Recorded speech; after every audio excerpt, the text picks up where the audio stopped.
12月中搬離咗學校宿舍，再去咗個旅行之後，12月30號咧，終於返香港啦。返到香港之後咧，就即刻陪佢做個紅館散場線啦，竟然可以喺巴士上面睇到倒數嘅煙花。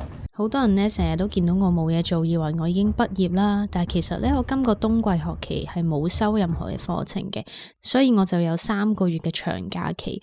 咁我趁住呢個長假期呢，就返香港收拾屋企嘅嘢啦，因為之後呢，就要搬去日本咯。返香港呢2個幾月入邊呢，我都做咗好多嘢嘅，有時喺屋企剪下片啊，寫下文啊，有幾日呢，仲返咗以前嘅小學代課。另外嘅時間呢，就要執屋企嘅嘢啦，我仲食咗好多美食。另外我趁住老公仲要揸巴士呢，我就日更夜更，希望陪佢度過最後2個月嘅九巴生涯。我知道對佢嚟講呢，呢份 part time 係好多回憶嘅。喺呢2個月入邊呢，我就坐過唔同嘅路線，有去林村許願樹嘅64K。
有去紅磡嘅260X 啦，咁啱呢一程車要上輪椅嘅乘客，所以拍低落嚟記錄一下。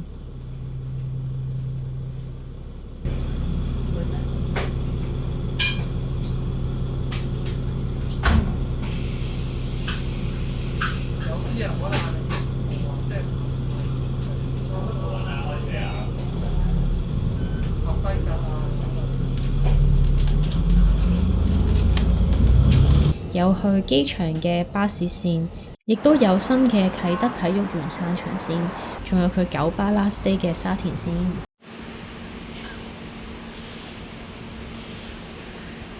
收工啦，有咩感想啊？完啦，攰唔攰啊？終於一份工都冇。喺呢度解釋一下點解佢會講一份工都冇呢？其實佢喺大學畢業之後呢，有接近10年嘅時間，一直都係打2份工嘅。白天呢就係白領，晚上就係藍領，所以佢先至話依家一份工都冇了。一份工攰唔攰啊？我咩都多過齋嘛，真係結束咗差唔多真係10年。今日有冇發生啲咩奇怪嘅事情啊？奇怪嘅事情就係好似每程車都有客同我講唔該。哦，就係咁。由於我哋唔會再續租香港嘅單位，所以今次我哋需要將屋企嘅嘢咧都要清咗佢，或者直接搬去日本嘅。我哋決定請日通以船運嘅方式將啲嘢運送去日本。2月新年之後呢，我哋就約咗日通公司嚟到屋企度尺啦。咁度尺之後就會收到一個報價單，佢哋嘅報價呢係按立方米嚟計算嘅。佢哋估計我哋嘅嘢大約有6至到7立方米。如果我哋對報價冇問題呢，可以先俾30% 嘅訂金，俾完訂金之後呢，就可以確實包裝嘅日期。咁到時佢哋就會上門幫我哋包裝所有要搬嘅嘢。包裝完之後咧，佢哋就會收走晒我哋要搬運嘅東西啦。之後咧就係入境日本之後嘅申報同埋清關啦。咁我哋係3月8號嘅飛機去日本啦，所以咧就約咗佢哋早幾日3月4號上門去收嘢嘅。嗰日之前嗰晚咧，我哋就執嘢執到好夜啦。其實嗰段時間每一日都係唔夠瞓嘅，好夜先瞓，好早就要起身，所以係極攰嘅。依家係凌晨2點鐘，我哋而家執緊嘢。聽日咧就係有搬屋公司嚟收走晒呢啲嘢，你睇下全部嘢，跟住咧好混亂嘅狀態。咁然後咧啲衫又係，其實呢啲都可能就咁自己拎過去就算啦。咁就冇咁多，其實唔係好多衫嘅啫。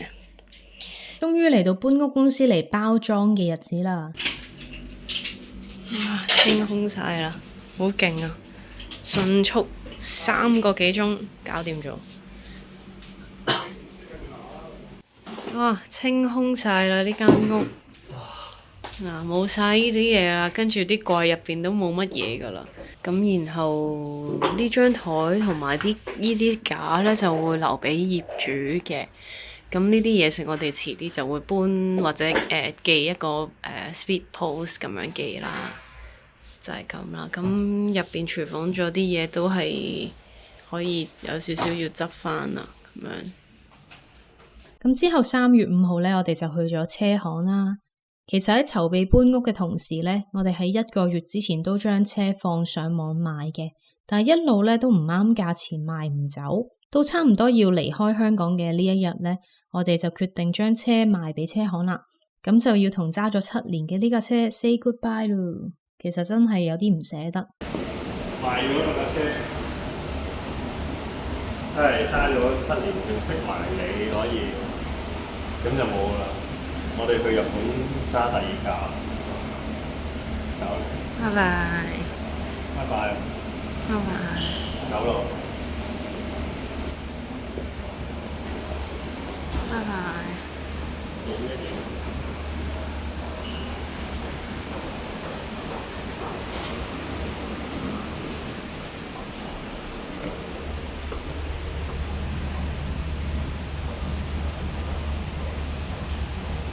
今日係3月8號星期六，咁咧呢一日我哋就要去機場啦。咁今日就朝頭早9點40分嘅飛機去仙台啦。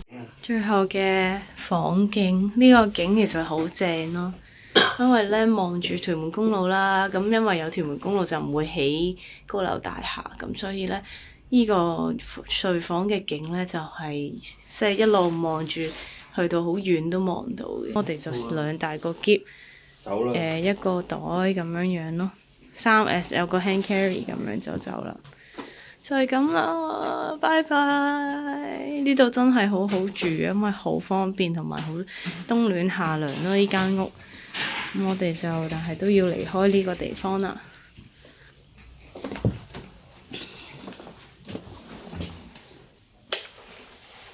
好啦，拜拜啦。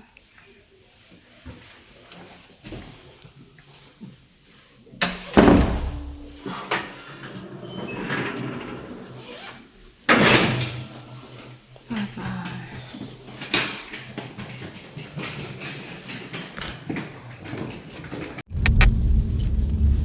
一陣同你影翻張相。你要預咗啦，喺呢個。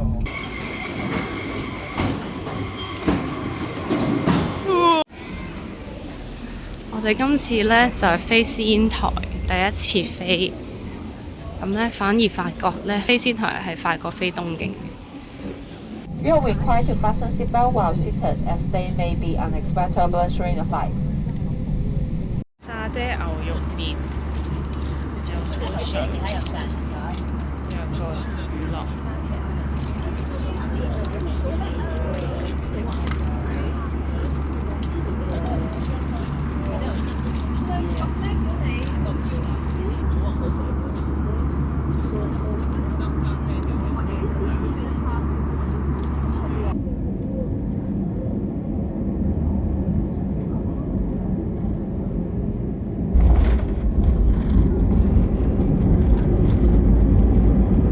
嚟到咗呢個仙台機場啦，依家呢就去搭鐵出返仙台站，然後轉新幹線去秋田站。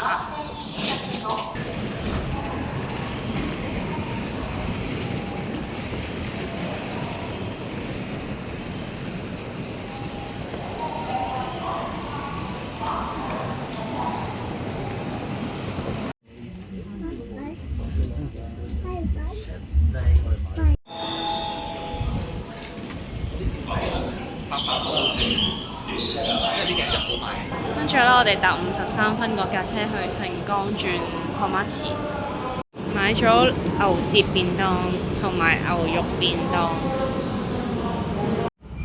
緊急事態には SOS ボタンを押し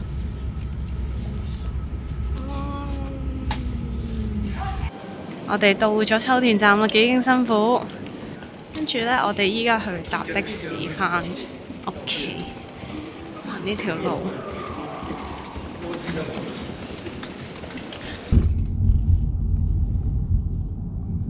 一返到秋田嘅屋企，就見到我哋嘅車位堆咗好多雪，因為之後要立車，要清咗車位嘅雪先可以泊到車，所以返秋田嘅頭幾日就買咗雪鏟雪啦。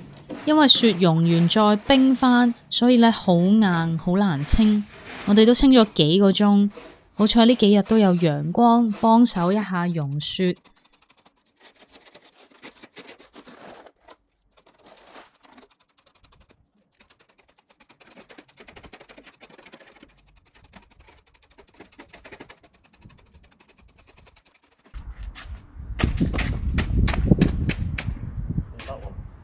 太厚啊！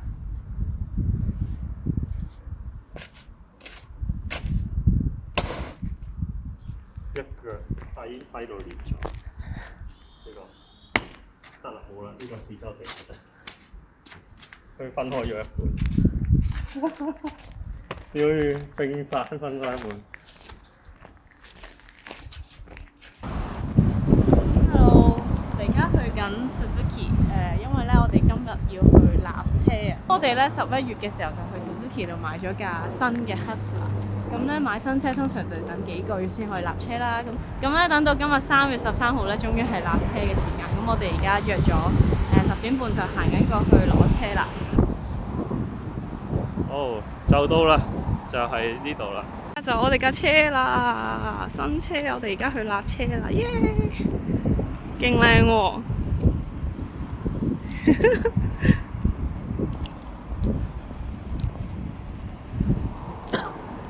我哋而家入去啦。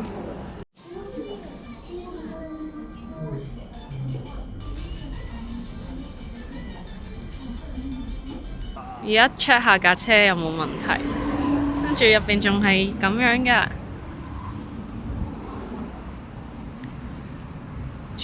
我哋轉咗個 logo 係黑色嘅。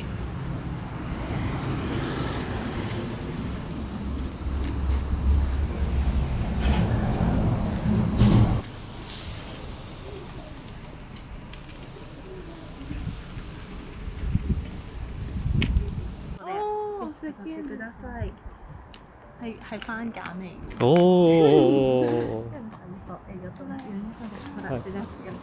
お願いします。搞笑。Sure。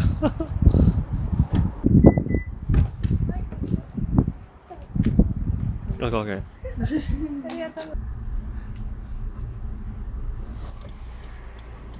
新車落地，要去入油先，我哋。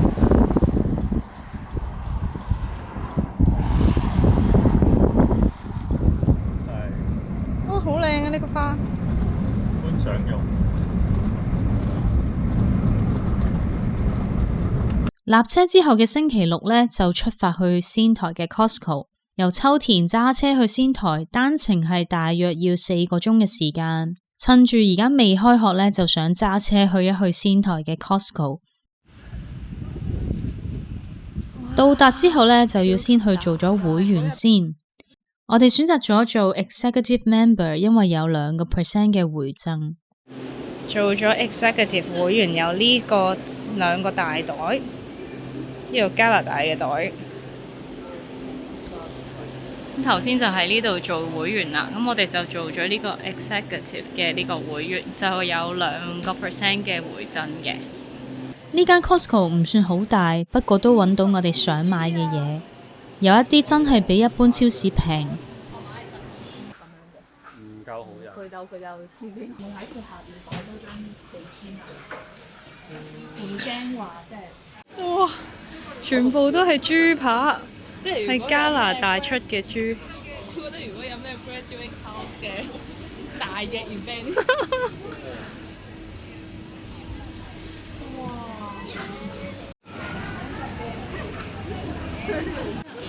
名物雞、燒雞，哇！好大盤壽司。呢個海鮮冬啊，係啊！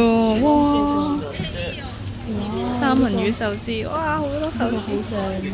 哇！12碌廚房紙160個cut，2798 yen 咋，超抵啊！20 pack 嘅辛拉麵喺呢度買1700 yen 左右，即係100 yen都唔使有一包。carbonated water mix 咗啲 cereal，即時喺嗰個度。行咗大約2個鐘之後埋單，就去咗附近一間叫做利九牛舌嘅地方食一食仙台嘅名物牛舌啦。呢間其實都係一間連鎖嘅牛舌餐廳嚟嘅，我相信好多嚟過仙台嘅人都有食過。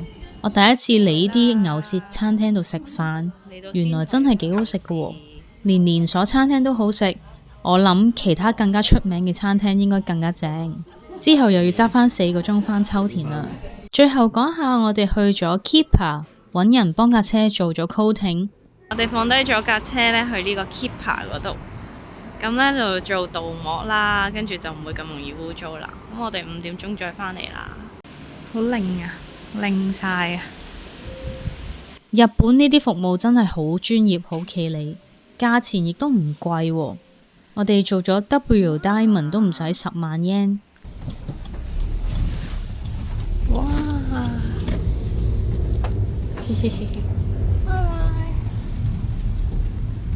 頭先做咗嗰啲 coating 咧，跟住落雨咧，啲水係會咁樣濺翻落嚟嘅，自己就唔會黐住嗰個車嘅面咯。